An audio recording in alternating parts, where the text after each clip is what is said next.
हाँ, तो कक्षा शुरू की जाए। मुझे लगता है सर कि यहाँ थोड़ा सा नेटवर्क का इश्यू है।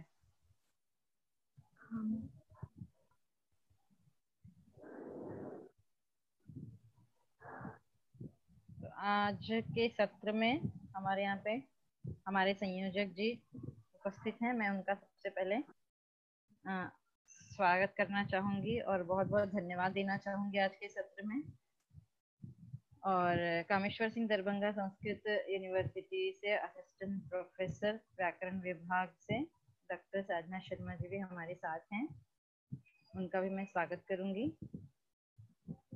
और उपस्थित इस सत्र में थैंक यू उपस्थित सभी छात्रों का, प्रतिभागियों का भी मैं स्वागत करना चाहूंगी। और शीघ्रातिशीघ्र आज का सत्र आरंभ करते हैं। तो हम कल के सत्र में हमने चतुर्थी विभक्ति मतलब संप्रदान संज्ञा, संप्रदान कारक हम पढ़ रहे थे। संप्रदान कारक के हमने सूत्र पढ़े थे। कर्मणा यम अभिप्रेति स संप्रदानम, ये सूत्र हमने पढ़ा था। और हमने क्या सूत्र पढ़ा था? रुच्यर्थानाम प्रीयमाणः, ये दो सूत्र हमारे हो गए थे। कर्मणा यम अभिप्रेति स संप्रदानम और रुच्यर्थानाम प्रीयमाणः, ये दो सूत्र हो गए थे। और इसी के साथ चतुर्थी संप्रदान, यह सूत्र भी हमने पढ़ा था आंशिक रूप में। ठीक है, तो आज के सत्र में मैं कल के सत्र का जो थोड़ा सा विषय रह गया था उसको साथ लेकर फिर आज के नए सूत्रों का आरंभ करेंगे। कल जो हमने कर्मणा यमभिप्रेति संप्रदानम सूत्र पढ़ा था, उस सूत्र में पदकृत्य विचार हमने नहीं किया था। ठीक है, सूत्र का उदाहरण से संबंधित जो विषय थे वो हमने पढ़े।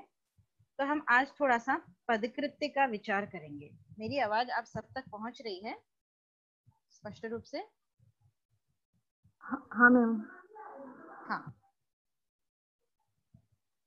ठीक है, तो हम शुरू करते हैं। सूत्र में कितने पद थे? कर्मणा यम अभिप्रैति स संप्रदानम। ठीक है, इतने पद थे सूत्र में।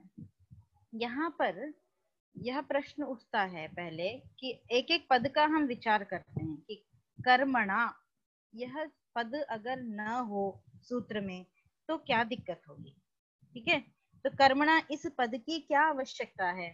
केवल हम इतना ही सूत्र बना दें, यम अभिप्रैति सह संप्रदानम। क्या कहा? यम अभिप्रैति सह संप्रदानम, इतना ही सूत्र बनाने पर क्या दिक्कत आ जाएगी? तो कहते हैं यम अभिप्रैति स संप्रदानम इति उच्यमाने, कर्म की ही केवल इतना ही कहने पर कि यम अभिप्रैति स संप्रदानम, मतलब जिसको अभिप्राय है, जिसको चाहता है उसकी संप्रदान संज्ञा हो जाए, ऐसा कहने पर कहीं कर्म की ही संप्रदान संज्ञा न होने लग जाए। जैसे विप्राय गान ददाती में दान क्रिया के द्वारा यम अभिप्रेति, जिसको चाहता है। ठीक है, दान क्रिया के द्वारा जिसको चाहता है, ऐसा कहने पर दान क्रिया के द्वारा सबसे पहले तो गौ ही चाहता है कि क्योंकि वो गौ का दान करना चाह रहा है, इस कारण से कहीं कर्म की ही संप्रदान संज्ञा न होने लग जाए, इस कारण से इनको कर्मणा ऐसा कहना पड़ेगा कि ठीक है, दान क्रिया के द्वारा तो कर्म है अभिप्रेत, लेकिन फिर से कर्मणा मतलब दानस्य कर्मणा यम अभिप्रेति, दान क्रिया का जो कर्म और उस कर्म के द्वारा जिसका अभिप्राय सिद्ध हो रहा है उसकी संप्रदान संज्ञा करनी है, ऐसा कहने पर फिर कर्म की संप्रदान संज्ञा का दोष नहीं आएगा। इस कारण से कर्मणा यह ग्रहण करना चाहिए। आगे कहते हैं कि ठीक है, कर्मणा ग्रहण करना चाहिए, हम मान गए। आगे आगे क्या कहा है? कर्मणा यम, तो यत तदोह नित्य संबंध। ठीक है, यत और तत् का नित्य संबंध है। जिस वाक्य में यत शब्द का प्रयोग होगा उस वाक्य में तत् शब्द का भी प्रयोग होगा। यदि तत् शब्द का प्रयोग नहीं हुआ है तो उसका अर्थ तो हमें समझना ही पड़ेगा। जैसे यह गच्छति तम पश्य, हमने कहा यह गच्छति तम पश्य। ठीक है, तो ऐसा कहने पर यह गच्छति पश्य, ऐसा भी हम कह सकते हैं, यह गच्छति तम पश्य, या फिर यह गच्छति पश्य। तो यह प्रयोग करने के बाद जब हमने तम पश्य ऐसा नहीं किया, केवल पश्य कहा, तो भी जो जा रहा है उसको देखो, तो जो जा रहा है उसको देखो, यह यत और तत् का नित्य संबंध में है। एक वाक्य में यदि यत का प्रयोग हुआ है तो तत् का भी प्रयोग होगा, और यदि तत् का प्रयोग हुआ है मतलब कि यत शब्द भी उसमें अवश्य है, उसका अर्थ गम्यमान हो रहा है। तो इस प्रकार यम का कर्मणा, यम यम शब्द यत शब्द का द्वितीय है, तो यम का प्रयोग किया तो आगे इसीलिए सह का प्रयोग किया है, सह इस सर्वनाम का प्रयोग कर दिया है। ठीक है, तो कर्मणा यम अभिप्रैति सह संप्रदान, तो यम सह, जब यम, अब प्रश्न है कि यम सह इन दो सर्वनाम शब्दों के प्रयोग की क्या आवश्यकता है, क्योंकि सर्वनाम शब्द का प्रयोग न भी करें, सर्वनाम का सर्वनाम पद का प्रयोग न भी करें तो भी अध्याहारेण, अध्याहार से अर्थबोध हो ही जाता है। ठीक है, सर्वनामस्य अध्याहारेणापि बोधः शक्य एव, अध्याहार से भी बोध हो जाएगा, तो फिर सर्वनाम शब्द के प्रयोग की आवश्यकता क्या है। ठीक है, तो हम यम स इसका ग्रहण नहीं करेंगे, तो सूत्र कैसे बनेगा, तो कह रहे हैं कर्मणा अभिप्रैति संप्रदानम, ऐसा सूत्र बन जाएगा, कर्मणा अभिप्रैति संप्रदानम, ऐसा सूत्र बन जाएगा। ठीक है, कर्मणा अभिप्रैति संप्रदानम, ऐसा यदि सूत्र बन जाएगा तो कर्मणा यम अभिप्रैति, कर्म के द्वारा जिसको चाहता है, जिसका अभिप्राय सिद्ध हो रहा है, जिसको या जिसका अभिप्राय सिद्ध हो रहा है, ऐसे भी कह सकते हैं, या कर्मणा यह अभिप्रैति, कर्म के द्वारा जो अभिप्राय सिद्ध करना चाहता है, जैसे विप्राय गाम ददाति, यजमानः विप्राय गाम ददाति, यहाँ पर गो कर्म है, गो कर्म के द्वारा अभिप्राय ब्राह्मण का सिद्ध हो रहा है, विप्र का सिद्ध हो रहा है। ठीक है, यदि यम का ग्रहण नहीं करेंगे तो कर्मणा अभिप्रैति स संप्रदानम, गो कर्म के द्वारा कर्मणा अभिप्रैति, यजमान का भी अभिप्राय सिद्ध हो रहा है क्योंकि वो देना चाहता है। ठीक है, तो यह अभिप्रैति यम अभिप्रैति, जो चाहता है और जिसका अभिप्राय सिद्ध करना चाहता है, दो चीजें हैं, एक तो जो चाहता है देना, और गोदान के बाद जिसका अभिप्राय सिद्ध हो रहा है, जिसकी इच्छा पूर्ण हो रही है, दो चीजें हैं। तो यम ऐसा ग्रहण करने से कर्मणा यम अभिप्रैति, मतलब कर्म के द्वारा जिसका अभिप्राय सिद्ध हो रहा है, ऐसा कहने पर तो जिसका, किसका, विप्र का अभिप्राय सिद्ध हो रहा है, तो विप्र की संप्रदान संज्ञा हो जाएगी। लेकिन यदि यम ग्रहण नहीं करेंगे तो कर्मणा यह अभिप्रैति, यह भी हो सकता है। तो जब कर्मणा यह अभिप्रैति हो जाएगा तो इस प्रकार जो करता है, मतलब यजमानः विप्राय गाम ददाति में कहा अभिप्रैति गोदानम, तो यजमानः अभिप्रैति, तो यजमान की संप्रदान संज्ञा होने लग जाएगी, यह दोष आने लग जाएगा। हमारे इस सत्र में कामेश्वर सिंह दरभंगा संस्कृत विश्वविद्यालय के प्रोफेसर हमारे गुरुजी दयानंद झा जी को मैं प्रणाम करती हूँ, वो हमारे बीच में उपस्थित हैं।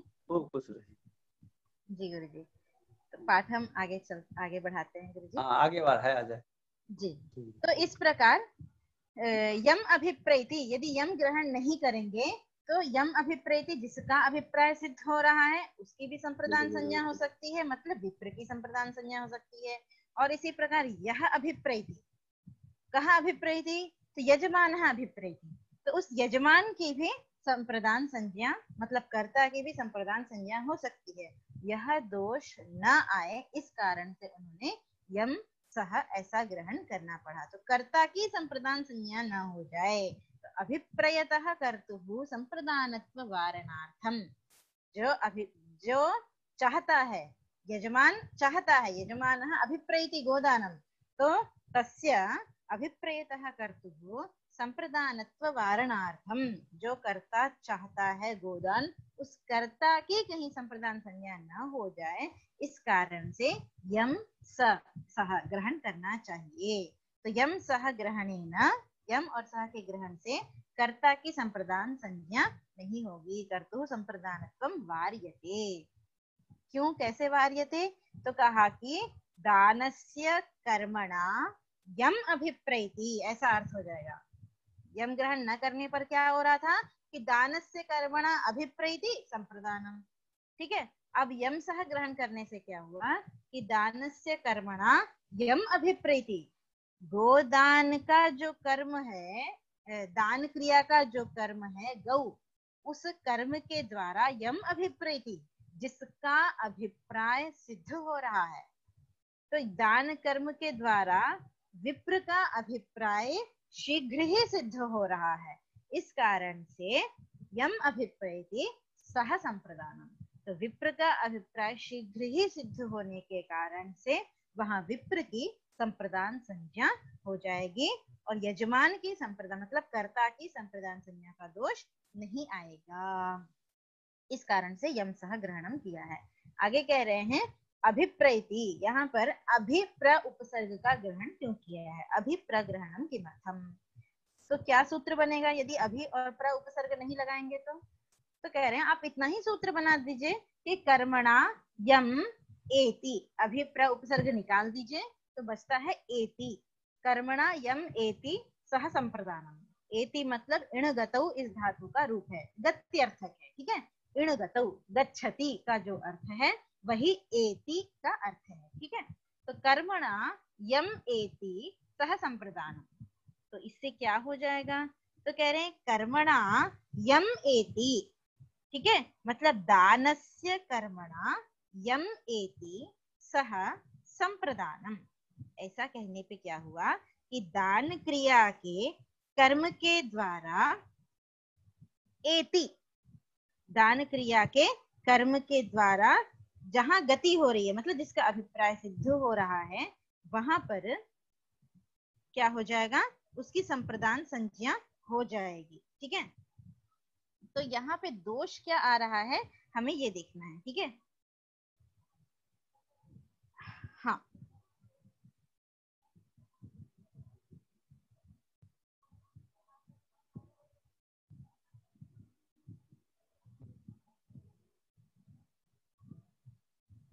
हाँ, तो क्या कह रहे हैं? कर्मणा यम एति ससंप्रदानम, ऐसा कहने पर अब यहाँ अभि और प्र उपसर्ग लगाने से होता क्या है कि कुछ जो अर्थ स्पष्ट नहीं था, धातु के अर्थ की स्पष्टता हो जाती है उपसर्ग के द्वारा।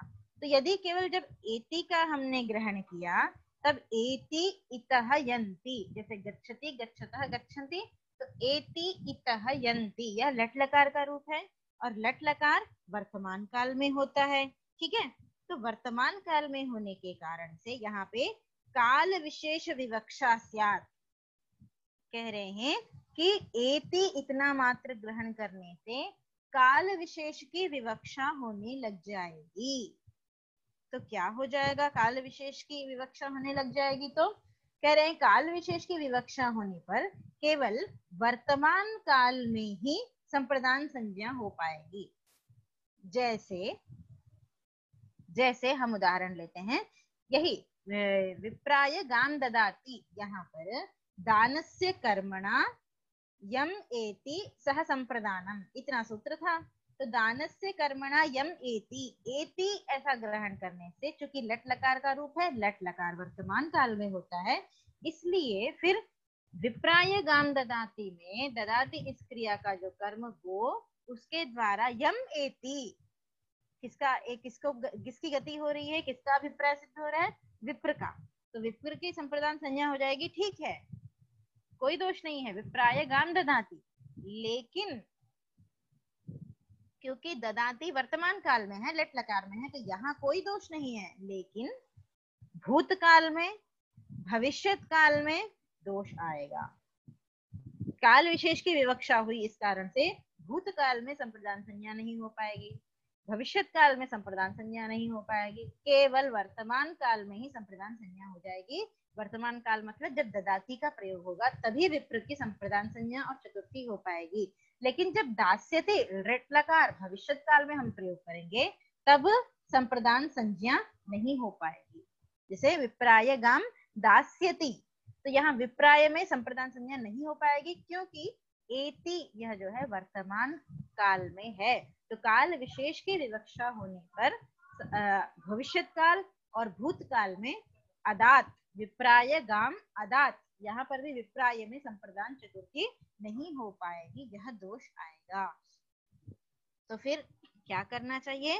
तो इस कारण से इन्होंने क्या किया कि अभि और प्र उपसर्ग का ग्रहण कर दिया। अभिप्रग्रहणे तो नैष दोषः, अभिप्रग्रहण करने से क्या हो जाएगा? अभि और प्र उपसर्ग के द्वारा जो अर्थ विशेष का बोध होगा, फिर अर्थ विशेष का बोध होने से उस अर्थ विशेष का ग्रहण कर लिया जाएगा।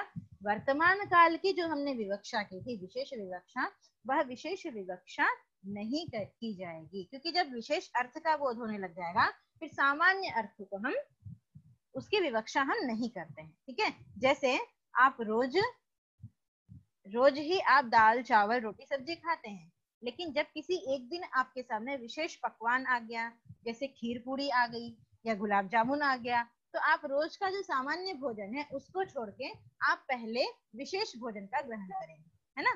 तो उसी प्रकार से अभिप्र उपसर्ग का योग होने पर जो विशेष अर्थ की उपस्थिति हुई उस अर्थ को हम ग्रहण करेंगे। तो अभि उपसर्ग और प्र उपसर्ग से क्या विशेष अर्थ आया? तो कह रहे हैं अभि इति आमुख्ये, अभि इति आमुख्ये, आमुख्य अर्थ में अभि उपसर्ग का प्रयोग होता है। और अतीत, आवाज नहीं आ रही, मेरी आवाज नहीं आ रही है? इशिका? Yes ma'am. मेरी आवाज नहीं आ रही है आपको? मैम नहीं आ रही। अपना वॉल्यूम बढ़ाइए।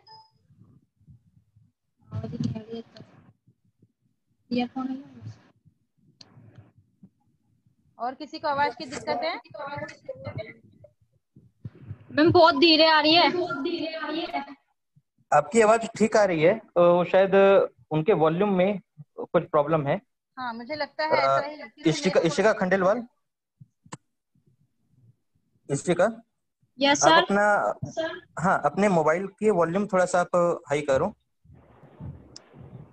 वॉल्यूम अप करो। आप अपना वॉल्यूम फुल है।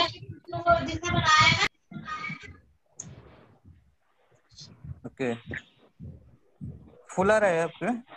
अभी कैसे आवाज? आ रही है? अच्छा, मेरी आवाज आ रही है क्लियर? हाँ सर आपकी आ रही है। मैडम एक बार आप बोलिए। हाँ हाँ, हेलो सर। हाँ हाँ मैडम की आवाज आ रही है? हाँ अब आ रही है। अब आ रही अभी है? ठीक है। अभी कंटिन्यू करूं या कुछ सेटिंग में चेंज करना है? नहीं ठीक है, शायद आ रही है, उनके पास आवाज आ रही है। हाँ, क्योंकि वॉल्यूम तो मेरा फुल है। इशिका आवाज आ रही है ना? हाँ यस सर। हाँ हाँ ठीक है मैडम, कंटिन्यू कीजिए। हाँ ठीक है, चलो हम कंटिन्यू करते हैं। हाँ, तो हम कहाँ थे कि अभी प्रग्रहणम किमर्थम, तो कहा कि अभी और प्र का जो विशेष अर्थ है उस विशेष अर्थ का बोध होगा। विशेष अर्थ क्या है? तो कह रहे अभिरिति आमुख्ये वर्तते तच्चाप्यतीतेप्यस्ति। अभी यह जो उपसर्ग है आमुख्ये और अतीतेप्यस्ति, ठीक है। और जो प्र शब्द है वो आदि कर्मणि, आदि कर्मणि मतलब प्रारंभ अर्थ, ठीक है। आदि कर्मणि मतलब प्रारंभे अर्थे, ठीक है, जब किसी क्रिया का प्रारंभ हो रहा है उस अर्थ में। तो इस प्रकार अभी यह जो है आमुख्य मतलब आपके सामने, आपको अभिमुख मतलब विप्र को सामने रख के गोदान किया गया। ऐसा नहीं कि विप्र कहीं और है, हमने उसके नाम से यहाँ निकाल कर बाजू में रख दिया, ऐसा नहीं, बल्कि आमुख्य, ठीक है। तो आमुख्य अर्थ में और अतीते भूत अर्थ में भी इस प्रकार प्र इति आदि कर्मणि इस अर्थ के प्रधानता लेकर के जब हम करेंगे तब वर्तमान काल विशेष की विवक्षा नहीं रह जाएगी। जब वर्तमान काल विशेष की विवक्षा नहीं रह जाएगी तो ददाती में भी संप्रदान संज्ञा हो जाएगी, भविष्यत काल दास्यति का प्रयोग होने पर भी संप्रदान संज्ञा हो जाएगी, और भूतकाल अदात इसका प्रयोग होने पर भी संप्रदान संज्ञा हो जाएगी। तो इस प्रकार विप्र की संप्रदान संज्ञा तीनों कालों में हो जाए, दोष ना आए, इस कारण से आपको यम सह इन दोनों सर्वनाम पद का ग्रहण करना जरूरी है। ठीक है, आगे कह रहे हैं कर्मणा यम अभिप्रैति। ठीक है, इसका कर्मणा ग्रहणम किमर्थम, यम स ग्रहणम किमर्थम, अभिप्रग्रहणम किमर्थम, सारे पदकृत्य का यहाँ पे विवेचन पूर्ण हो गया। अब एक शंका उठती है कि जैसे कर्मणा यम अभिप्रैति सह संप्रदानम, कर्म के द्वारा जिसका अभिप्राय सिद्ध हो रहा है सह वह संप्रदान संज्ञक होता है, ऐसा जो कहा। यहाँ पर यम सह में जो लिंग निर्देश है, पुल्लिंग निर्देश या एकवचन निर्देश, इसी प्रकार कर्मणा में भी जो एकत्व संख्या मतलब कर्मणा एक ही कर्म एक वचन है। ठीक है, तो यहाँ पे जो लिंग और वचन का जो निर्देश है उस लिंग और वचन की विवक्षा नहीं करेंगे। जैसे उदाहरण मैं आपको समझाती हूँ कि विप्राय गाम ददाति, सूत्र का अर्थ हमने क्या किया था, दानस्य कर्मणा यम अभिप्रैति सह संप्रदान। ठीक है, दान क्रिया का जो कर्म गौ, ध्यान से सुनिएगा, दान क्रिया का कर्म गौ, उस गौ के द्वारा जिसका अभिप्राय सिद्ध हो रहा है उसकी संप्रदान संज्ञा होती है। ये हमने पहले भी स्पष्ट किया है। ठीक है, अब हमें यहाँ पे आपको ये बताना चाह रही हूँ कि विप्राय गाम ददाति ये तो ठीक है, लेकिन जब विप्राय गाम कंबलम च ददाति, यदि हम ऐसा प्रयोग करना चाहें, विप्राय गाम कंबलम च ददाति, तो यहाँ पे कर्म दो हो गए। यदि कर्म दो हो गए तो सूत्र में क्या कहा है, कर्मणा यम अभिप्रैति, कर्मणा तृतीया विभक्ति का एक वचन है। ठीक है, तो एक वचन होने से एक ही कर्म होगा तभी संप्रदान संज्ञा होगी। यहाँ पे तो अब दो कर्म हो गए, एक तो गौ कर्म हो गया गाम ददाती, दूसरा कर्म हो गया कंबलम ददाती। तो इस प्रकार यदि दो कर्म होने लगे तो संप्रदान संज्ञा नहीं होनी चाहिए, क्योंकि कर्मणा में तो एक वचन ही कहा है। ठीक है, आपको समझ में आया दोष क्या आ रहा है, समझ में आया प्रश्न क्या है ना। कर्मणा जो है, कर्मणा यम अभिप्रैति, कर्म के द्वारा जिसका अभिप्राय सिद्ध हो रहा है, कर्म क्या है, गौ है। ठीक है, तो कर्मणा यह जो शब्द है वो कर्म कर्मणि कर्माणि, कर्म कर्मणि कर्माणि कर्मणा, तृतीया विभक्ति के एक वचन में बनता है। तो कर्मणा कर्मभ्याम कर्मभिः, मतलब यदि हमें ये कहना है कि बहुत सारे कर्मों से जिसका अभिप्राय सिद्ध हो रहा है या दो कर्मों से जिसका अभिप्राय सिद्ध हो रहा है, तो दो कर्म कौन हुए, गौ और कंबल। तो गाम ददाती और कंबलम ददाती, दो कर्म होंगे तो कर्मभ्याम अभिप्रैति ऐसा होना चाहिए। यदि बहुत सारे कर्म होंगे, गाम कंबलम धनम च ददाती, तो बहुत सारे कर्म हुए तो कर्म भी ही ऐसा प्रयोग होना चाहिए था सूत्र में। लेकिन सूत्र में क्या है, एक वचन का प्रयोग है कि कर्मणा यम अभिप्रैति, मतलब एक कर्म के द्वारा ही जिसका अभिप्राय सिद्ध हो रहा है। तो ऐसा कहने पर विप्राय गाम ददाती, यहाँ तो विप्र की संप्रदान संज्ञा चतुर्थी हो जाएगी, लेकिन जब विप्राय गाम और कंबलम च ददाती, जब दो कर्म आ गए तब दोष आने लग जाएगा, तब संप्रदान संज्ञा नहीं होगी, क्योंकि कर्मणा में तो एक वचन ही है, एक कर्म होने पर ही संप्रदान संज्ञा होगी। दो कर्म होगा तो कैसे संप्रदान संज्ञा हो जाएगी। तो कहते हैं कि यहाँ पे जो एक वचन है, एकत्व द्वित्व बहुत्व जो है, उनकी विवक्षा सूत्र में नहीं करनी है। ठीक है, एक वचन जो किया है वो केवल उपलक्षण मात्र है कि बिना विभक्ति के आप पद, विभक्ति जब तक आप सुऔजस प्रयोग नहीं करेंगे तब तक सुप्तिंग अंतम पदम से पद संज्ञा नहीं होगी, और जब तक पद संज्ञा नहीं होगी तब तक अपदम न प्रयुंजित, सूत्रकार सूत्र में उस पद का प्रयोग नहीं कर सकते हैं। इस कारण से उपलक्षण एक चिन्ह मात्र के लिए एक वचन का प्रयोग कर दिया। उस एक वचन से ही हमें बहुवचन और द्विवचन का भी अर्थ ग्रहण कर लेना चाहिए। तो इस प्रकार दो कर्म हो या बहुत सारे कर्म हो या एक ही कर्म हो तो भी विप्र की संप्रदान संज्ञा हो जाएगी। तो इस प्रकार विप्राय गाम ददाति या विप्राय गाम कंबलम च ददाति, दो कर्म होने पर भी विप्र की संप्रदान संज्ञा हो जाएगी। ठीक है, तो जिस प्रकार यहाँ पे कर्म में एकत्व मतलब एक वचन विभक्ति उप का उपलक्षण है, उसी प्रकार यम सह यहाँ पर भी एकत्व या फिर लिंग भी उपलक्षण मात्र है। वहां पे पुल्लिंग या स्त्रीलिंग या नपुंसक लिंग, इसमें कोई भेद नहीं होगा। जैसे यम अभिप्रैति सह संप्रदानम, ऐसा कहने पर जिसका अभिप्राय सिद्ध हो रहा है उसकी संप्रदान संज्ञा होती है, यह तात्पर्य है। तो जिसका अभिप्राय सिद्ध हो रहा है, विप्राय में तो विप्र है कि जिसका अभिप्राय सिद्ध हो रहा है। ठीक है, तो विप्र जो है पुल्लिंग है। यदि किसी स्त्रीलिंग का अभिप्राय सिद्ध हो रहा है, किसी महिला का अभिप्राय सिद्ध हो रहा है, तो क्या यम सह में पुल्लिंग शब्द है तो महिला का अभिप्राय सिद्ध होगा, तो वहां पर क्या संप्रदान संज्ञा नहीं होगी?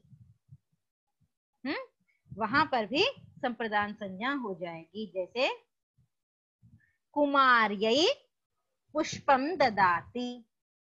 ठीक है, अब कुमारी शब्द स्त्रीलिंग में है तो यम अभिप्रैति सह संप्रदान, पुष्प दान करने से, पुष्प फूल देने से कुमारी का अभिप्राय सिद्ध हो रहा है, तो कुमारी की फिर संप्रदान संज्ञा नहीं होगी, क्योंकि यम सह में सह पुल्लिंग है, सह संप्रदानम मतलब पुल्लिंग हो तभी संप्रदान हो, ऐसा नहीं है।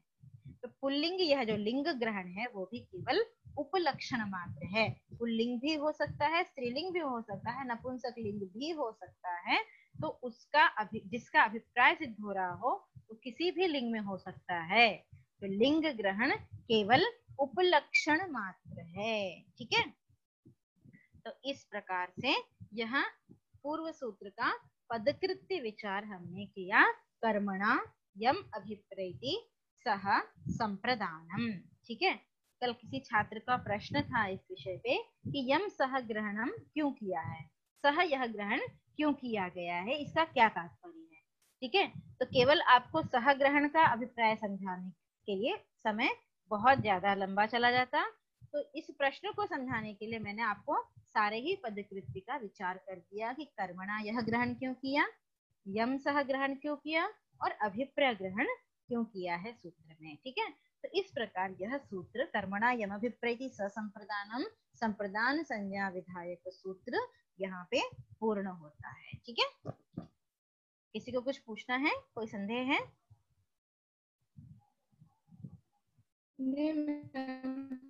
आगे चले, आगे चले। हाँ हाँ, चलिए तो आगे हम बढ़ते हैं। संप्रदान संज्ञा के कुछ अन्य सूत्र हैं, उनको हम आगे लेकर के आगे बढ़ते हैं। ठीक है, आगे आपका रुच्यर्थानाम प्रियमाणा हमने कल पढ़ लिया था, आगे हम पढ़ेंगे श्लाघ नु स्था शपाम जीप्स्यमाना। ठीक है, बहुत ही सरल सरल से सूत्र हैं और मजेदार सूत्र हैं। ठीक है, तो श्लाघ ह्नुं स्था शपाम जीप्स्यमानः, क्या सूत्र है आपके पास? पुस्तक है, पढ़िए सूत्र को एक बार। श्लाघ ह्नुं स्था शपाम जीप्स्यमानः। ठीक है, तो श्लाघ ह्नुं स्था शपाम षष्ठी का बहुवचन है और जीप्स्यमानः यह प्रथमा का एक वचन है। ठीक है, तो मैडम रुच्यर्थानाम प्रियमानः में थोड़ा ये नीचे वाला छूट गया था, वृत्ति का थोड़ा समझाना।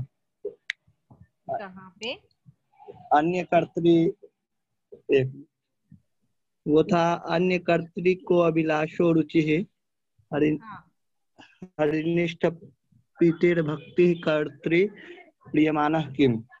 अच्छा अच्छा, हाँ लास्ट में शायद सेशन कंप्लीट हो गया था, इस जी कारण जी से वो थोड़ा सा अपूर्ण रह गया था शायद जी। ठीक है, एक मिनट। हाँ, क्या है लाइन? अन्य कर्तृको अभिलाषो रुचि ही। ठीक है, उदाहरण क्या दिया है वहां पे? हरिनिष्ठ प्रति हरिनिष्ठ भक्ति ही कर्त्री। ठीक है, हरिनिष्ठ प्रीते है भक्ति ही कर्त्री। मतलब हरिनिष्ठ जो प्रीति है, हरि में जो प्रीति है, उदाहरण क्या था, हरये रोचते भक्ति। यहाँ पर हरये रोचते भक्ति में हरि को भक्ति के प्रति प्रीति है, ऐसा अर्थ आता है। तो हरिनिष्ठ, हरि के अंदर जो प्रीति विद्यमान है, मतलब हरि को भक्ति से प्रेम है, यह अर्थ है। तो हरि को भक्ति से जो प्रेम है, तो वो प्रीति हरि में विद्यमान है। ठीक है, भक्ति से संबंधित जो प्रीति है वो हरि में विद्यमान है। ऐसी अभिलाषा है ना, अन्य कर्तृक अभिलाषा, जब ऐसी अभिलाषा होगी तब वहां पर संप्रदान होगा, तब हरि में संप्रदान होगा। ठीक है, देवदत्तः मोदकम अभिलषति, यहाँ पर संप्रदान संज्ञा नहीं होगी देवदत्त की। देवदत्तः मोदकम अभिलषति में देवदत्त की संप्रदान संज्ञा नहीं होगी, क्योंकि देवदत्त निष्ठ प्रीति नहीं है वहां पे, इस कारण से। तो लेकिन हरये रोचते भक्ति ही, यहाँ पे जो भक्ति निष्ठ जो प्रीति है, भक्ति निष्ठ मतलब भक्ति के प्रति जो प्रेम है वो हरि के अंदर विद्यमान है। इस अर्थ को बताने के लिए वहां पे प्रियमाण जो हरि है, उस हरि की रुच्यर्थानाम प्रियमाण, प्रियमाण जो हरि है उसकी वहां पर संप्रदान संज्ञा हो जाएगी। ठीक है, समवाय बाल मनोरमा में एक पंक्ति लिखी है, समवाय संबंधेन प्रीत्याश्रयतया प्रियमाणत्वात् भक्तेः कर्त्र्या उत्तरीत्या प्रियमाणत्वात् अभावाच्च न संप्रदानत्वम्। मतलब समवाय संबंधेन प्रीत्याश्रयता, तो हरिनिष्ठ जो प्रीति है वो समवाय है, मतलब नित्य है। हरि को भक्ति के प्रति जो प्रेम है वो नित्य है। लेकिन देवदत्तः मोदकम अभिलषति में देवदत्त को जो लड्डू पसंद है, लड्डू के प्रति जो प्रेम है, प्रीति है, वो क्षणिक है। आप देवदत्त को बहुत सारे गुलाब जामुन खिला दीजिए, 15, 20, 25 गुलाब जामुन खिला दीजिए, उसके बाद वो ऊब जाएगा। ठीक है, हम 20-25 गुलाब जामुन एक साथ खा लें तो हम उससे ऊब जाएंगे, फिर हमें उस गुलाब जामुन के प्रति अभिलाषा नहीं, बस अब बहुत हो गया, ऐसा हो जाता है। ठीक है, तो समवाय संबंध से जब हरिनिष्ठ, जैसे हरि में जो प्रीति है भक्ति के प्रति, वो समवाय मतलब नित्य है। हरि को भक्ति से कभी भी दूर नहीं किया जाता है, मतलब हरि को उससे कभी भी अप्रीति नहीं हो सकती है। तो इस प्रकार समवाय संबंधेन प्रीत्याश्रयतया प्रियमाणत्वात् भक्तेः कर्त्र्या उक्तरीत्या प्रियमाणत्व अभावच्च, और यहाँ देवदत्त में समवाय संबंध से प्रीति न होने के कारण से वहां देवदत्त की संप्रदान संज्ञा नहीं होगी। समझ में आया? ठीक है, अन्य कर्तृक अभिलाष रुचि ही, रुचि तो हमें देखनी है।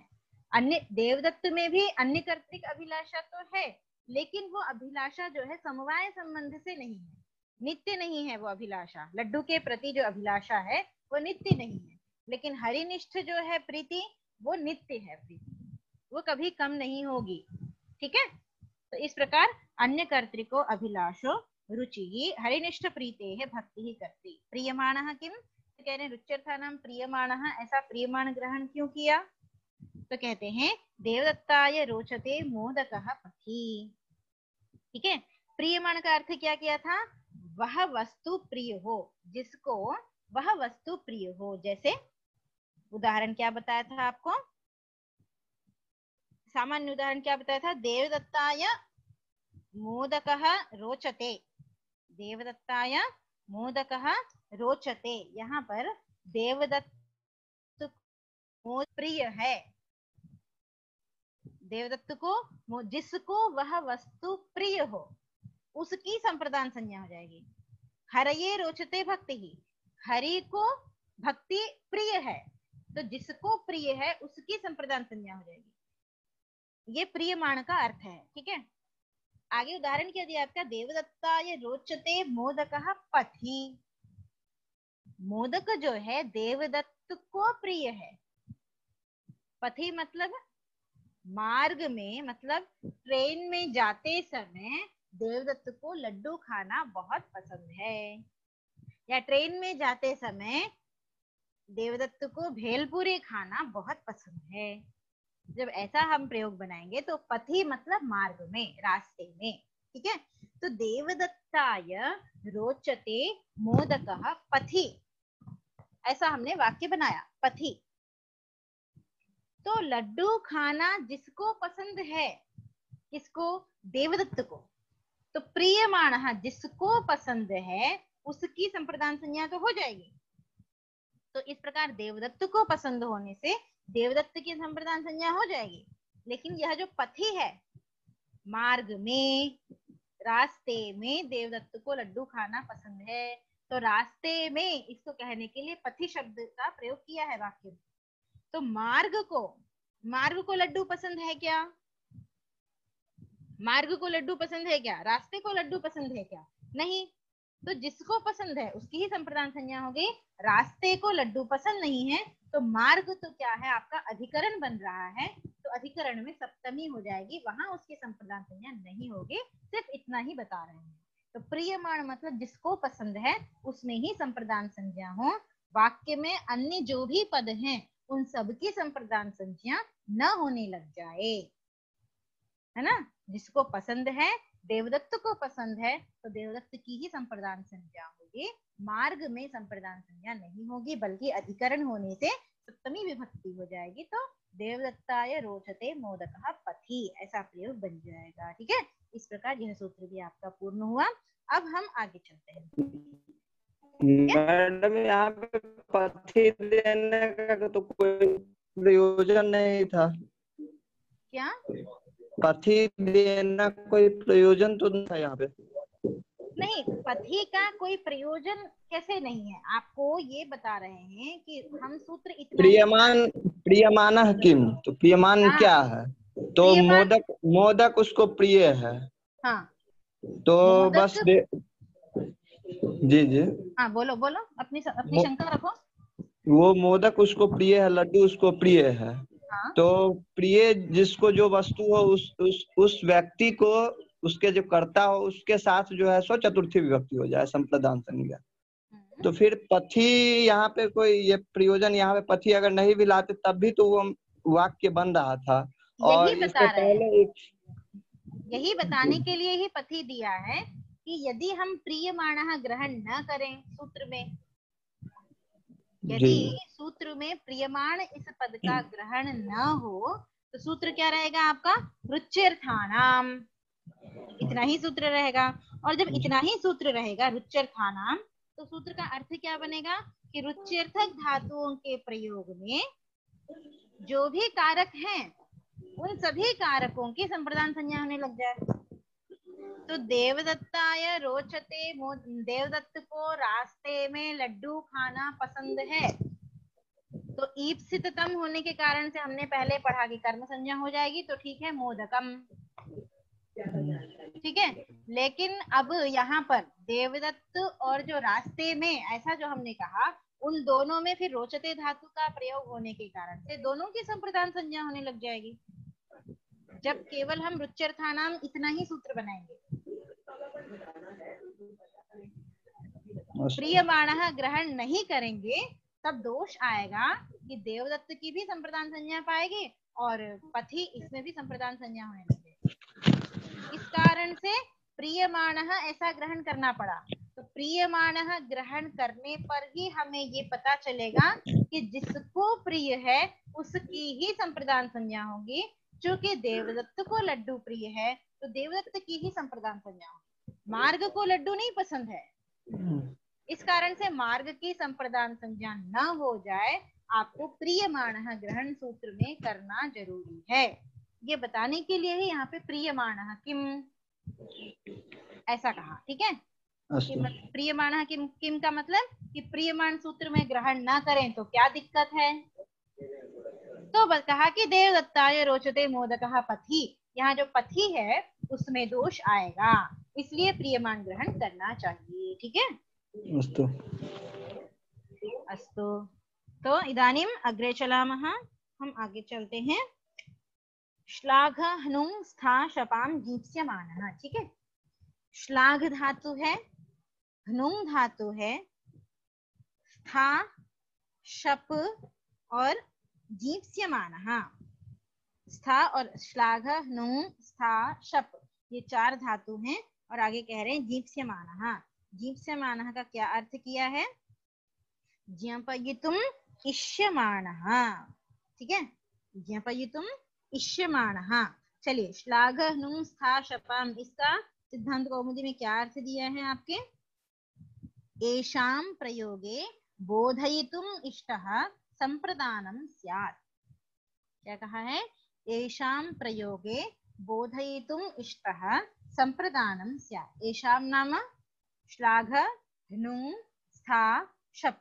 श्लाघ धातु मतलब श्लाघते, हनुं धातु का मतलब हनुते, स्था मतलब तिष्ठति, ठीक है, तिष्ठते, शप शपते।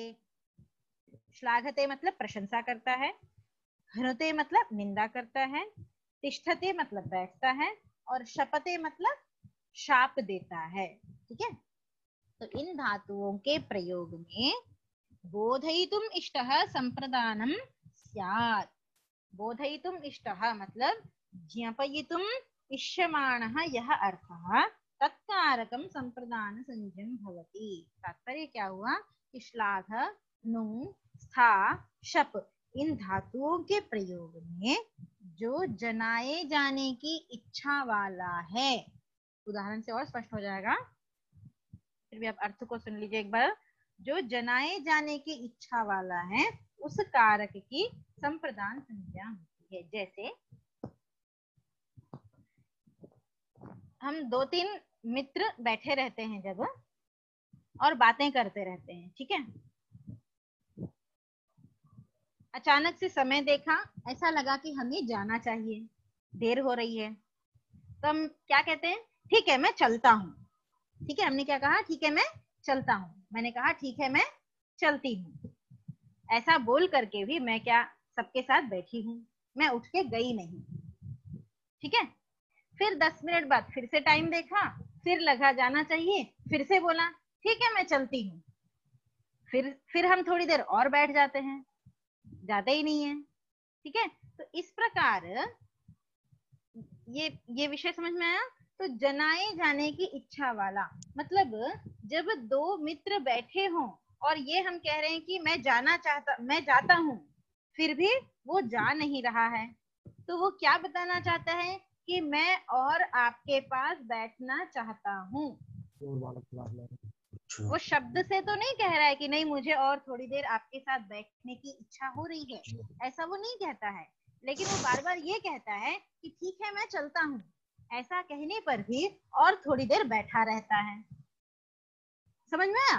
तो वही यहाँ पे तात्पर्य है कि आपको जताने के लिए कि मैं आप थोड़ी देर अपना चाहता हूँ, ये जताने के लिए बार बार वो बोलता है कि मैं चलता हूँ और फिर बैठा रहता है।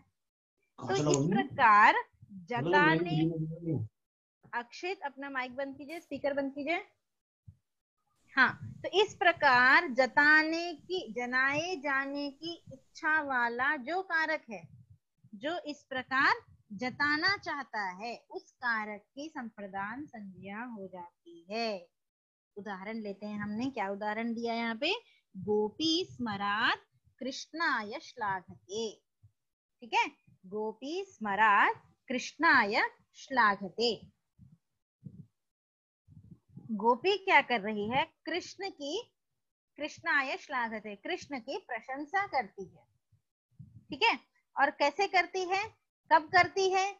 कृष्ण वहां से गुजर रहे हैं, तो कृष्ण के गुजरने पर कृष्ण को सुनाई दे जाए, इस आशा से वो कृष्ण की प्रशंसा करती है, ठीक है।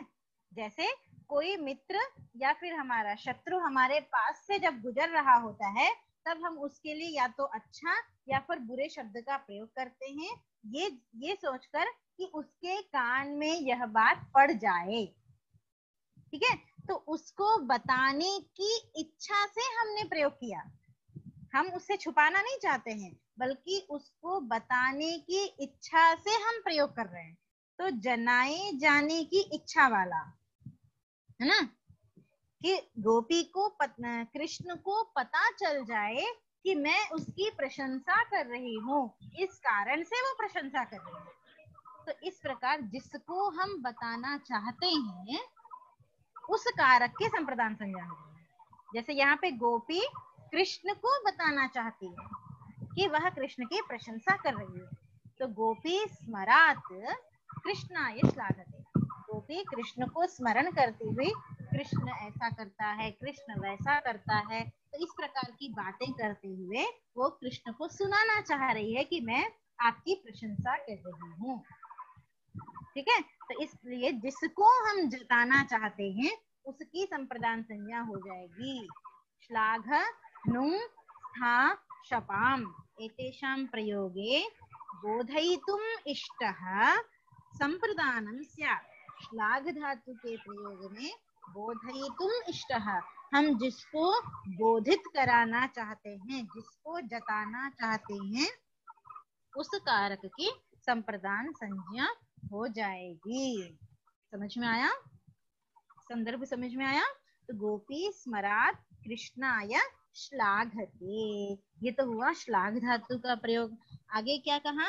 इसी प्रकार श्लाघ नुंग धातु का प्रयोग है। तो गोपी स्मरात कृष्णाय निंदते, यहाँ पे क्या है? तो गोपी क्या कर रही है? जानबूझकर कि कृष्ण को सुनाई दे कि मैं उसकी निंदा कर रही हूँ और वो मुझे आके प्रत्युत्तर में कुछ तो बोलेगा, मुझसे बात तो करेगा, इस तात्पर्य से कृष्ण को जताने के लिए जानबूझकर उसकी कृष्ण की निंदा कर रही है। ठीक है, तो वो मुझसे बात करे किसी तरह, या तो वो मुझे डांटेगा या मेरे लिए कुछ कहेगा, इस इच्छा से वो क्या कर रहा है कि कृष्णाय, गोपी क्या कर रही है कि कृष्णाय हनुते, कृष्ण की निंदा कर रही है। तो कृष्ण को जताने की इच्छा से कर रही है, इसलिए कृष्णाय संप्रदान संज्ञा होकर के चतुर्थी विभक्ति हो जाएगी। समझ में आया? स्पष्ट है? ठीक है, तो इस प्रकार श्लाघते और हनुते। आगे क्या कहा? तिष्ठते, गोपी कृष्णाय तिष्ठते। ठीक है, जब गोपी ये देखती है कि रोज कृष्ण इस रास्ते से गुजर रहा है, कृष्ण रोज इस रास्ते से जाते हैं, तो ऐसा देख करके वो क्या करती है? रोज उसी रास्ते में जा करके ठीक 4 बजे, उसको पता है कि 4 बजे यहाँ से निकलेंगे, तो ठीक 4 बजे जा करके वो उस रास्ते पर बैठ जाती है।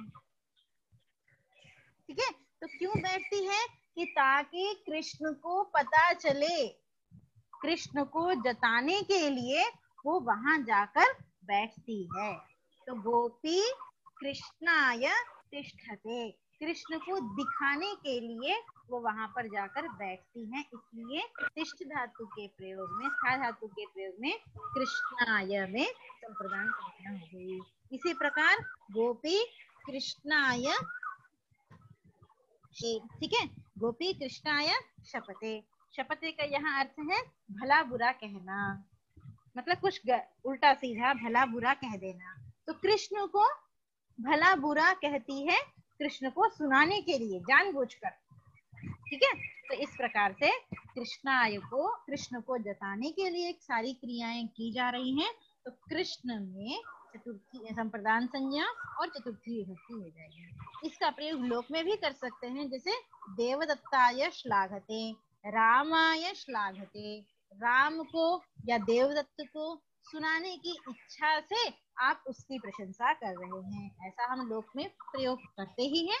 तो इसका हम लोक में बहुत सरलता से प्रयोग कर सकते हैं। आप संस्कृत भाषा जब संभाषण करेंगे तो इसका प्रयोग आप दैनिक क्रियाओं में कर सकते हैं। ठीक है, तो इस प्रकार आपका यह सूत्र यहाँ पूर्ण हुआ। आगे कह रहे हैं कि जीप्स्यमानः किम, जीप्स्यमानः इस पद का प्रयोग सूत्र में क्यों किया है? तो अर्थ क्या कर रहे थे हम कि जताने की इच्छा वाला, मतलब हम जिसको जताना चाहते हैं उसकी ही संप्रदान संज्ञा हो, यह अर्थ आ रहा था जीप्स्यमानः कहने से। लेकिन जब हम जीप्स्यमानः कहेंगे ही नहीं तब क्या अर्थ होगा कि श्लाघ, नु, स्था, शप इनके प्रयोग में इन धातुओं का प्रयोग होगा तो सभी मतलब कारक मात्र की संप्रदान संज्ञा हो जाएगी। कारक मतलब वो चाहे कोई भी कारक, जैसे देवदत्ताय श्लाघते पथि, रास्ते में जाते हुए देवदत्त की प्रशंसा करता है, तो श्लाघते इस शब्द प्रयोग देख करके देवदत्ताय की भी संप्रदान संज्ञा होने लग जाए, पथि की भी संप्रदान संज्ञा होने लग जाए। पथि की हमें संप्रदान संज्ञा नहीं चाहिए, पथि मतलब मार्ग, मार्ग तो अधिकरण बनेगा, तो मार्ग की संप्रदान संज्ञा न हो बल्कि हम जिसको जताना चाहते हैं उसी की संप्रदान संज्ञा हो सके, इस कारण से जीप्स्यमानः ग्रहण किया है। ठीक है, स्पष्ट है। यह सूत्र श्लाघ, नु, स्था, शपाम, जीप्स्यमानः, यह सूत्र आपका पूर्ण हुआ। मैडम तिष्ठते में जो है तो यहाँ पे स्पष्ट कैसे होगा? जैसे गोपी स्मरात कृष्णाय तिष्ठते, तो कृष्णाय तिष्ठते, तो कृष्ण वहां पे गोपी जो बैठती है तो गोपी के साथ तो तिष्ठते होना चाहिए था। बैठती है, हाँ गोपी करता है। जी गोपी क्या है? गोपी करता है। कौन बैठता है? गोपी बैठती है। जी गोपी बैठती है, तो गोपी तो करता हुआ जी। लेकिन गोपी जिसको दिखाने के लिए बैठती है कि 4 बजे यहाँ से कृष्ण निकलेंगे तो वो मुझे देखेंगे, जी ये जताने के लिए जब वो वहां बैठ रही है तब कृष्ण को जता रही है ना, जिसको जी जता रही है उसकी संप्रदान संज्ञा करनी है।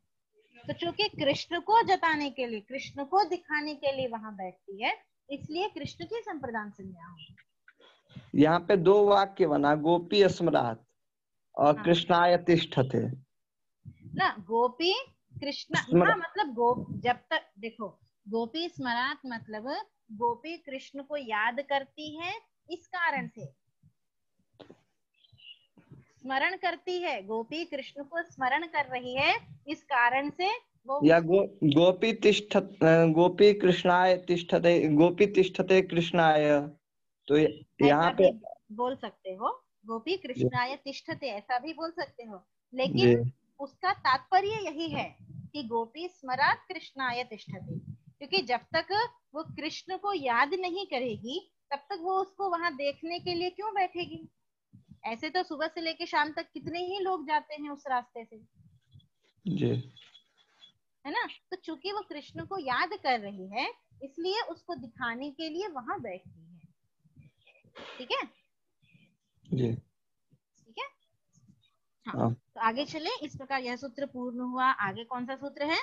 धारे धारे हाँ, धारे वृत्तमर्ण, धारे है उत्तमर्ण, यह यहाँ पे पदच्छेद होगा। ठीक है, धारे है उत्तमर्ण, कह रहे हैं कि धारयते है धातोः प्रयोगे, धारयते है प्रयोगे उत्तमर्ण उक्त संज्ञः स्यात्। कह रहे हैं कि धारयते है प्रयोगे उत्तमर्ण उक्त संज्ञः स्यात्। तात्पर्य क्या हुआ कि धी धारणे, यहाँ निजंत निच प्रत्यय हो जाएगा तो धारयति ऐसा बन जाएगा। ठीक है, धारयति, जैसे पठति का पाठयति बताया था वैसे ही धारयति। तो धारयति धातु का प्रयोग होने पर उत्तमर्ण, उत्तमर्ण यह जो उत्तमर्ण है उसकी उक्त संज्ञा, उक्त संज्ञा मतलब जो संज्ञा हम अभी कहते आ रहे हैं वो संज्ञा हो जाएगी। तो हम कौन सी संज्ञा कहते आ रहे हैं? संप्रदान संज्ञा हम कहते आ रहे हैं, इसलिए संप्रदान संज्ञा हो जाएगी। तो ये उत्तमर्ण क्या चीज है? क्या कहा? उत्तमर्ण जो है उसकी मतलब उत्तमर्ण की संप्रदान संज्ञा। अब ये उत्तमर्ण क्या चीज है? तो कह रहे हैं उत्तमर्णः मतलब ऋणस्य दाता। यहाँ का क्या कहा है? ऋणस्य दाता उत्तमर्णः भवति। ठीक है, मनोरमा में देखिए क्या पंक्ति दी है, अन्य स्वामिकम द्रव्यम नियत काले पुनरर्पण बुद्ध्या गृहीतम ऋणम इत्युच्यते। देखा मिली पंक्ति, अन्य स्वामिकम द्रव्यम नियत काले पुनरर्पण बुद्ध्या गृहीतम ऋणम इत्युच्यते। मतलब मेरे पास 100 रुपए नहीं है और मुझे जरूरत है। ठीक है, मेरे पास 100 रुपए नहीं है और मुझे 100 रुपयों की जरूरत है अभी, तो मैंने क्या किया कि किसी और से हमने याचना की, हमने 100 रुपए किसी से मांग लिए। तो जब हमने किसी और के, अन्य स्वामिकम द्रव्यम, किसी और से हमने 100 रुपए मांगे और उससे हमने कहा कि मैं आपको 2 दिन में लौटा दूंगा। ठीक है, 2 दिन में आपको मैं वापस कर दूंगा। तो किसी और के द्रव्य को, अन्य स्वामिकम द्रव्यम नियत काले पुनरर्पण बुद्ध्या, निश्चित काल में मैं आपको लौटा दूंगा, ऐसा कहकर जो हमने 100 रुपए मैंने लिए उसको ऋण कहते हैं। क्या कहते हैं? ऋण। लोन लेना, जैसे कहते हैं ना लोन लेना, बैंक से हम लोन लेते हैं ना 1 महीने के लिए या 6 महीने के लिए, तो ऐसा काल, एक टाइम फिक्स करके उतने टाइम के लिए हम लोन लेते हैं, उसको कहते हैं ऋण। ठीक है, तो कहते हैं ऋण, उसको ऋण कहा।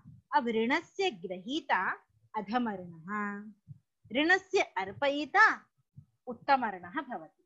जो ऋण लेता है, ऋण जो लेने वाला है, जैसे मैंने 100 रुपए का ऋण लिया, लोन लिया, तो ऋण को लेने वाला अधमर्ण कहलाता है। ऋण को जो लेता है उसको कहते हैं अधमर्ण। और ऋणस्य दाता, ऋणस्य अर्पयिता, जो ऋण देता है, जैसे बैंक से हम लोन लेते हैं तो बैंक मुझे ऋण देने वाला है, तो जो ऋण देता है वो उत्तमर्ण कहलाता है। ठीक है, ऋण को देने वाला उत्तमर्ण कहलाता है और ऋण को लेने वाला अधमर्ण कहलाता है। तो इस प्रकार से सूत्र में क्या कहा, धारयते है प्रयोगे यह उत्तमर्णः।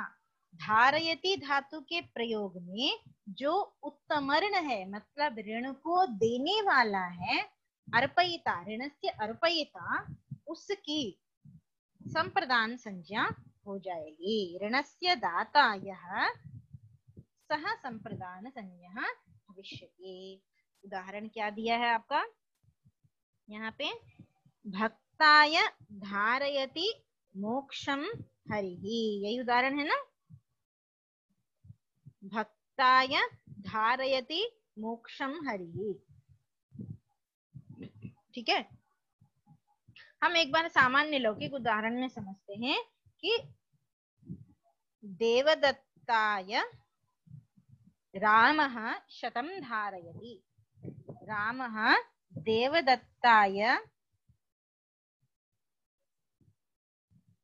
शतं धारयति, ऐसा जब हमने प्रयोग किया, रामः देवदत्ताय शतं धारयति, यह वाक्य लौकिक प्रयोग में, अगर हमें लोक में प्रयोग करना हो तो रामः देवदत्ताय शतं धारयति, धारयति इस प्रयोग में अब अर्थ क्या हुआ इस वाक्य का कि राम जो है देवदत्त को 100 रुपए देने का है, मतलब आप मुझे 100 रुपए देने के हैं, मतलब कि आपने मुझसे 100 रुपए लिए थे, आपको मुझे लौटाना है।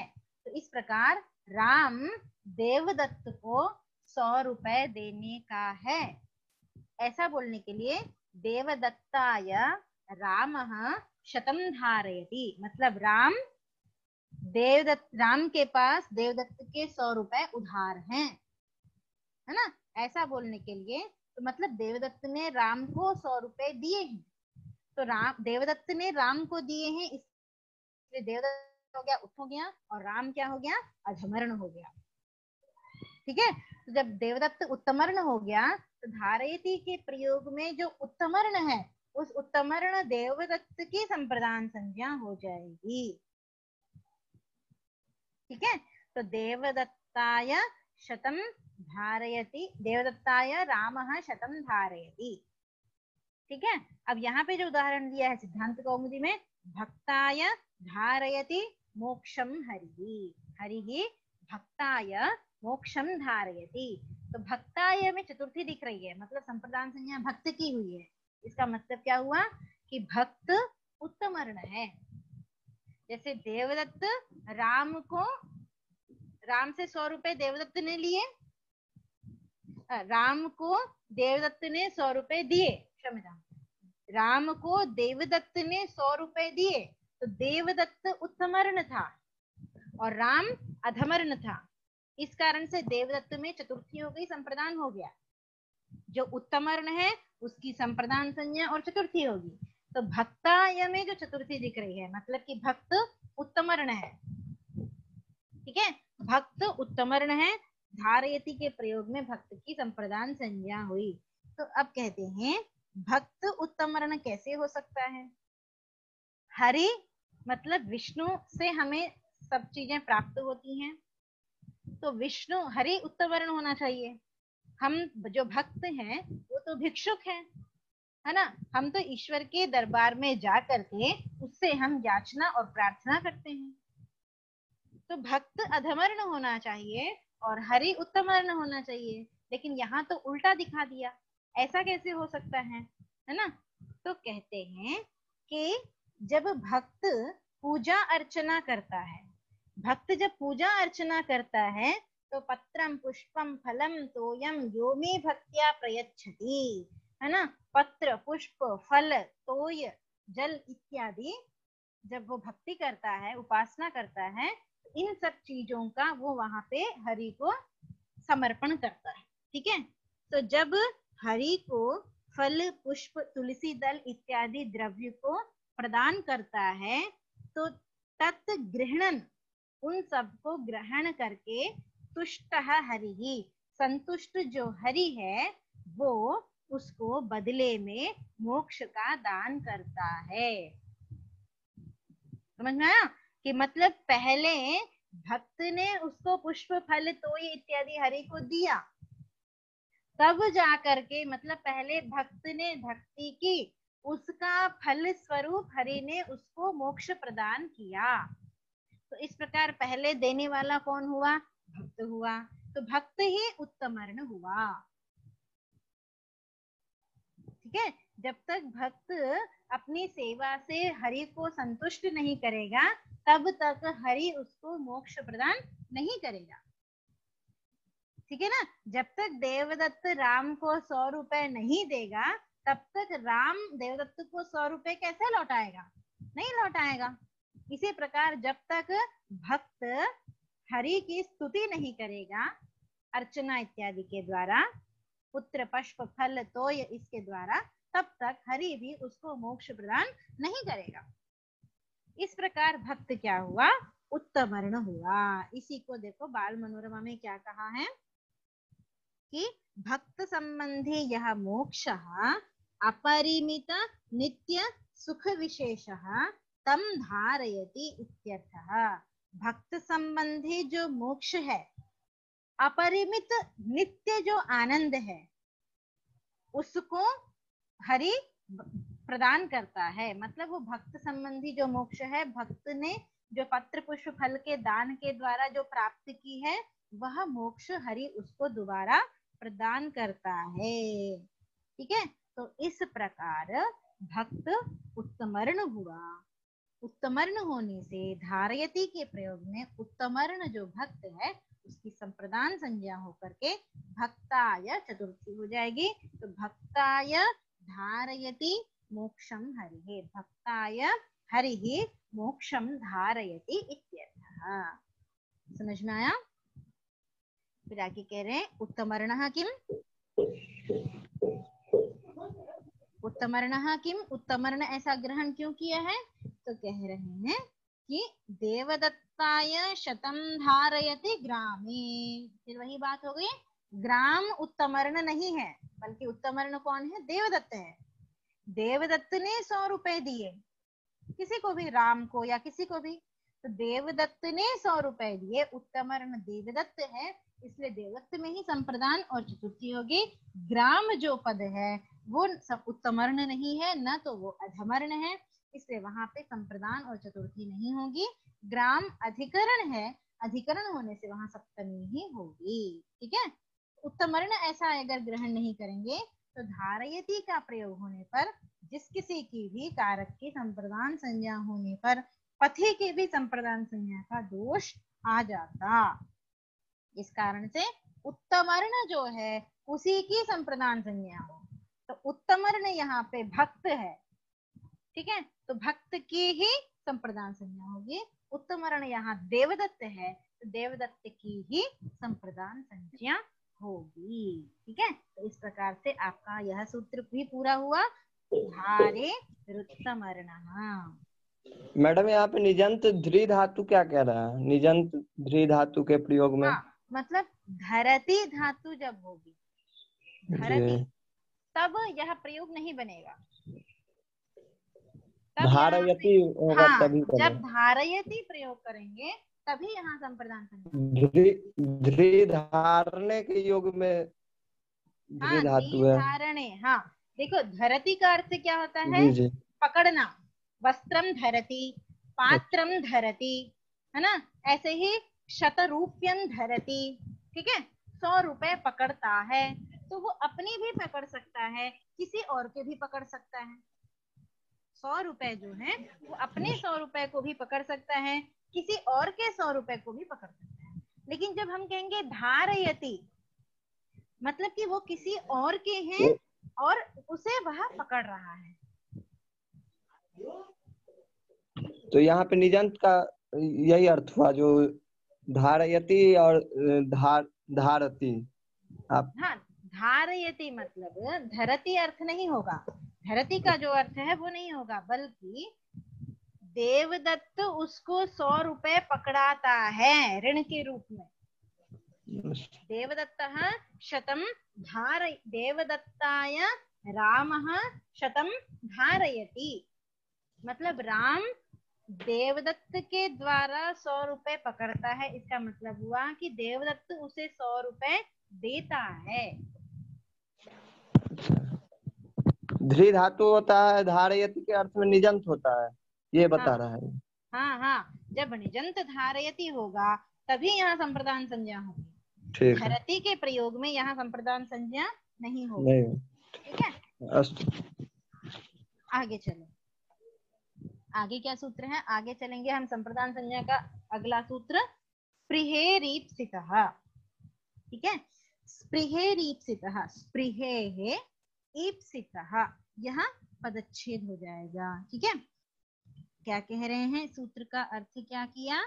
स्पृहयतेः प्रयोगे इष्टः संप्रदानम स्यात्, मतलब स्पृहयति धातु का जब प्रयोग होगा तो जो इष्ट है मतलब ईप्सित है, स्पृहेः ईप्सितः, स्पृह धातु के प्रयोग में जो इष्ट है, ईप्सित है ना, तत् संप्रदानम स्यात्, मतलब स्पृह धातु के प्रयोग में जो ईप्सित है, अभिप्रेत है, उस कारक की संप्रदान संज्ञा हो जाती है।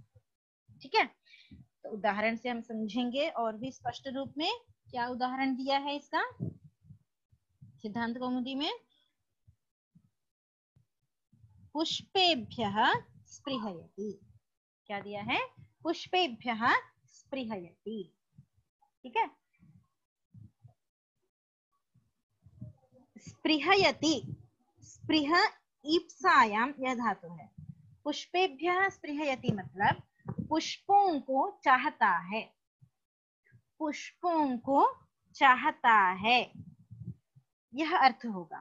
ठीक है, तो स्पृहयति, स्पृह धातु के प्रयोग में, स्पृह धातु के प्रयोग में जो ईप्सित है, जो इष्ट है, उसकी संप्रदान संज्ञा करनी है। ठीक है, अब कहेंगे कि ईप्सित होने से कर्म संज्ञा होनी चाहिए थी।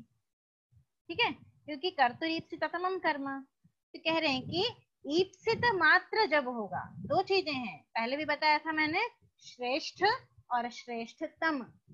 ऐसे ही ईप्सित और ईप्सिततम दो चीजें हैं। तो जब केवल ईप्सित लेंगे तब संप्रदान संज्ञा होगी, और जब ईप्सिततम कहेंगे तब जो है कर्म संज्ञा हो जाएगी, कोई दोष नहीं है। तो जब ईप्सित मात्र लेंगे तब पुष्पेभ्यः स्पृहयति, और जब ईप्सिततम सबसे ज्यादा उसको फूल ही पसंद है और कुछ पसंद है ही नहीं, ऐसा जब हमें कहना होगा तब पुष्पाणि स्पृहयति, ऐसा भी बन जाएगा। ठीक है। और जब ना तो ईप्सित की विवक्षा है और ना ईप्सिततम की विवक्षा है, ठीक है, केवल विषयता मात्र की विवक्षा है। ठीक है, मतलब पुष्प संबंधी स्पृहा, लालसा, पुष्प संबंधी लालसा, केवल विषयता मात्र की विवक्षा होने पर वहां षष्ठी भी हो जाएगी। मतलब जब किसी कारक की विवक्षा, न कर्म की न संप्रदान की, करण अधिकरण किसी की जब विवक्षा नहीं होगी तब षष्ठी शेषे, वह शेष हो जाएगा और विषयता संबंध से वहां पर षष्ठी विभक्ति हो जाएगी। ठीक है। तो इस प्रकार पुष्पेभ्यः स्पृहयति जब संप्रदान करेंगे, और कर्म करेंगे तो कर्मणि द्वितीया पुष्पाणि स्पृहयति। ठीक है। और जब विषयता मात्र रहेगा तो पुष्पाणाम स्पृहयति, यह भी प्रयोग हो जाएगा, इसमें भी कोई दोष नहीं है। बल्कि आपको देखना क्या है, अर्थ की आकांक्षा वहां पे क्या है यह देखना है। यदि ईप्सित अर्थ की आकांक्षा है तो संप्रदान संज्ञा, और ईप्सित तम की आकांक्षा है तो कर्म संज्ञा, और इन दोनों में से किसी की इच्छा नहीं है तो षष्ठी विशेषे से षष्ठी हो जाएगी। ठीक है। तो इस प्रकार पुष्पाणि स्पृहयति, इसमें भी कोई दोष नहीं है। देखिए सिद्धांत कौमुदी में पंक्ति दी है, ईप्सित मात्रे इयं संज्ञा, मतलब केवल ईप्सित जब अभिप्रेत होगा तब यह संप्रदान संज्ञा होगी। प्रकर्ष विवक्षायाम तो परत्वात् कर्म संज्ञा, प्रकर्ष मतलब ईप्सिततम। ठीक है।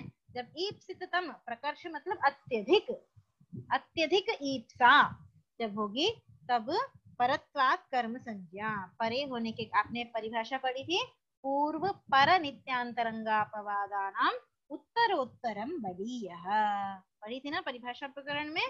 तो पूर्व पर, अभी जो संप्रदान संज्ञा का जो सूत्र है वो पहले है, और कर्म संज्ञा का सूत्र अष्टाध्यायी के क्रम में बाद में है।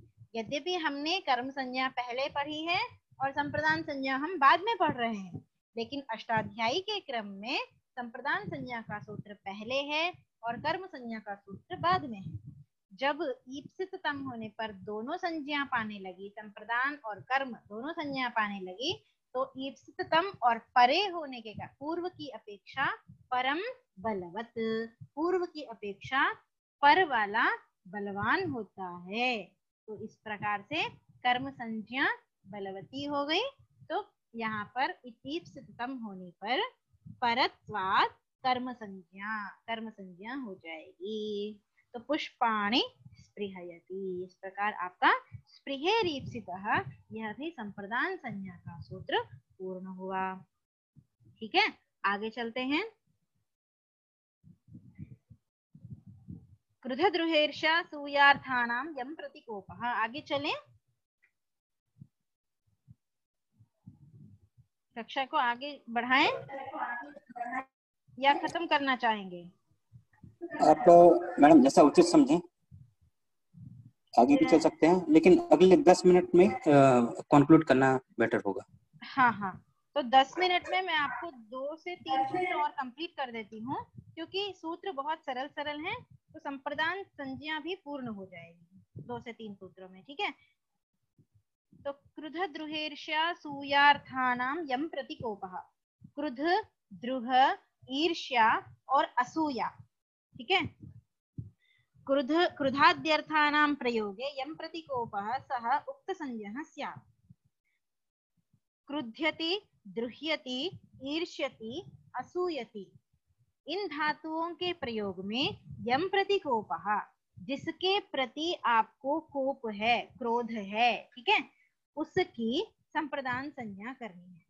जिसके ऊपर आपको गुस्सा आ रहा है या जिससे आपको द्रोह है, जिससे ईर्ष्या है, उसकी संप्रदान संज्ञा हो जाएगी। तो क्या कह रहे हैं? क्रोध, क्रोध मतलब अमर्षः, क्रोधो अमर्षः। द्रोह का तात्पर्य है अपकारः, मतलब किसी से क्रोध हुआ तो उसका हमें क्या होता है? दुख जनिका क्रिया, उसका कुछ ना कुछ अपकार हो जाए, कुछ बुरा हो जाए, ऐसी जो इच्छा मन में होती है उसको कहते हैं द्रोह। ठीक है, आगे है ईर्ष्या, ईर्ष्यति मतलब असहनम। जब किसी से ईर्ष्या, जलस होती है तो हम उसको सहन नहीं कर पाते हैं, तो ईर्ष्या का मतलब होता है जलस, असहनम। आगे है असूया, असूया मतलब गुणेशु दोषाविष्करणम। हमें किसी से जब निंदा होती है, मतलब किसी की अच्छाई देखने पर, अच्छाई हमें समझ में आ रही है लेकिन फिर भी हम उसमें से बुराई को ढूंढने की कोशिश करते हैं, छोटी छोटी बुराइयों को हम ढूंढने का जो यत्न करते हैं, उसको कहते हैं असूया, निंदा। ठीक है, तो इस प्रकार यम प्रति, जिसके प्रति क्रोध है या जिसके प्रति ईर्ष्या है, जिसके प्रति द्रोह है, जिसके प्रति असूया है, उसकी संप्रदान संज्ञा हो जाएगी। उदाहरण क्या दिया है आपका? उदाहरण दे रहे हैं, देखिए, हरये क्रुध्यति, हरये द्रुह्यति, हरये ईर्ष्यति, हरये असूयति वा।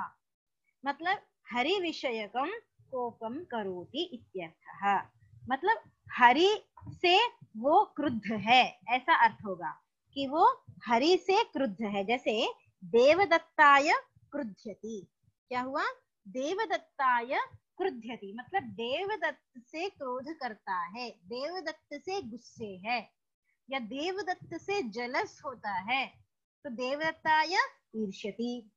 देवदत्त की असूया करता है तो देवदत्ताय असूयति। इसका भी आप दैनिक प्रक्रिया में जब संस्कृत भाषा का प्रयोग करते हैं तो इसका प्रयोग आप कर सकते हैं। तो देवदत्ता किससे गुस्से हो भाई?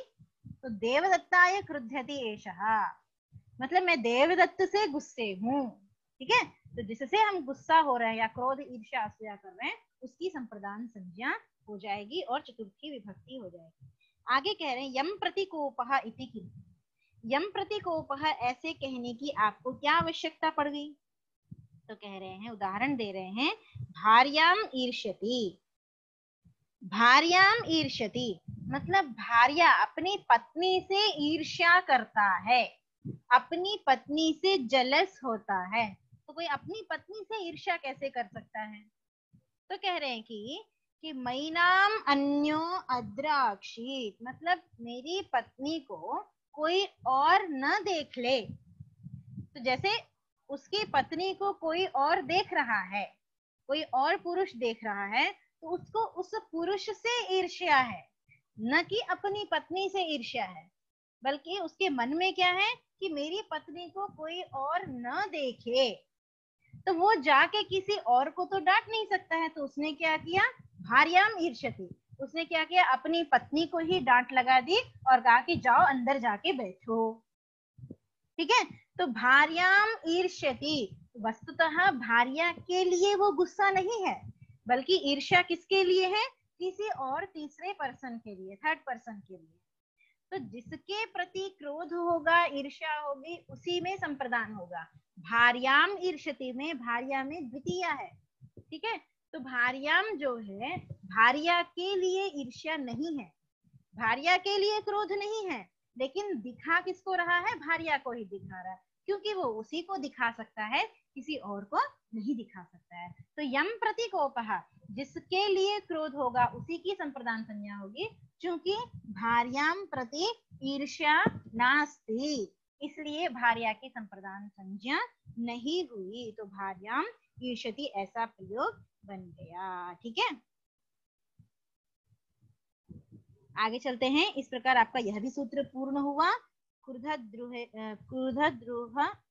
ईर्ष्या असूयार्थानाम यम प्रतिकोपः। ठीक है, आगे कहा क्रुद्धद्रोह उपसृष्टयोः कर्म। क्रुद्ध द्रुह ये दो धातुएं ली गई और क्रुद्ध द्रुह इनका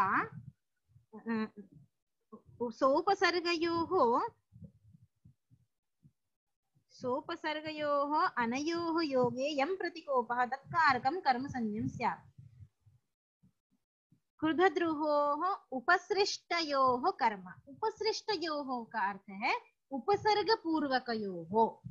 उपसृष्टयोः मतलब उपसर्ग पूर्वकयोः। जब क्रुध और द्रुह धातु उपसर्ग पूर्वक प्रयुक्त की जाएंगी तब यम प्रतिकोपः, जिसके प्रति क्रोध या द्रोह होगा, उसकी कर्म संज्ञा हो जाएगी। कब? जब सोपसर्ग प्रयोग होगा तब, और जब उपसर्ग नहीं होगा तब तो संप्रदान संज्ञा कही दी है। तो उदाहरण क्या बता रहे हैं आपका? क्रूरम अभिक्रुध्यति, क्रूरम अभिद्रुह्यति वा। ठीक है, मतलब अर्थ तो वही है, देवदत्त पर क्रोध करता है, देवदत्त से क्रुद्ध है, देवदत्त से ईर्ष्या करता है। तो देवदत्त से ही क्रोध है, देवदत्त से ही ईर्ष्या है, लेकिन अभिक्रुध्यति, अभी इस उपसर्ग का प्रयोग हो गया।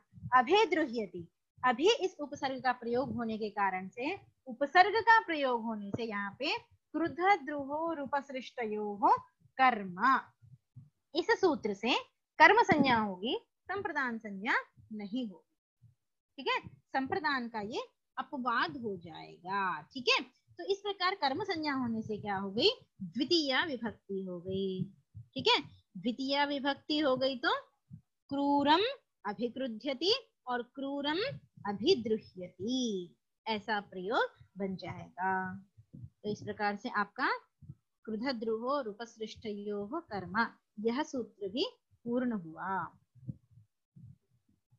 ठीक है, चलिए आगे और भी 2 सूत्र रह रहे हैं, लेकिन शीघ्रता से पढ़ाने का कोई प्रयोजन नहीं होगा, आपको उसका बोध नहीं हो पाएगा। 4:30 बज गए हैं, ये सत्र यही समाप्त कर देना चाहिए सर। हाँ बिल्कुल मैडम, और किसी छात्र को यदि कोई प्रॉब्लम हो हाँ, तो आप पूछ सकते हैं। अभी कोई जिज्ञासा हुआ आपको तो आप अपनी जिज्ञासा आज सब्जेक्ट आपके एक्सपर्ट के पास आप रख सकते हैं। आज आपके संप्रदान संज्ञा के कई सूत्र आपने पढ़ लिए हैं। एक तो पिछला बचा हुआ कर्मणा यमभिप्रेति ससंप्रदानम, वह हमने पूर्ण किया। उसके बाद रुच्यर्थानां प्रियमाणः में कुछ जिज्ञासा थी छात्रों की, उसको भी पूर्ण किया। फिर हमने श्लाघ नु स्थाशपम दीप्यमानः धारेरुत्तमर्णः स्पृहेरीप्सितः क्रुधद्रुहेर्ष्यासूयार्थानां यं प्रतिकोपः क्रुधद्रुहोरूपसृष्टयोः कर्म, ये 5 नए सूत्र भी हमने आज संप्रदान संज्ञा के पढ़े। इनमें से किसी को कुछ पूछना है, किसी को कुछ डाउट है, जिज्ञासा है, तो आप निश्चिंत होकर पूछ सकते हैं।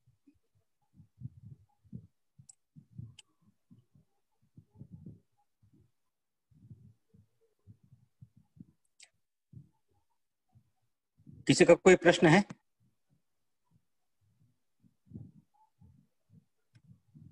ठीक है मैडम, बहुत अच्छे से आपने क्लियर किया। हाँ जी, आपने बहुत अच्छे से सारी चीजें समझाई। धन्यवाद सर। और बहुत धन्यवाद करता हूं, मतलब आप और साधना मैडम जो हैं दोनों मिल करके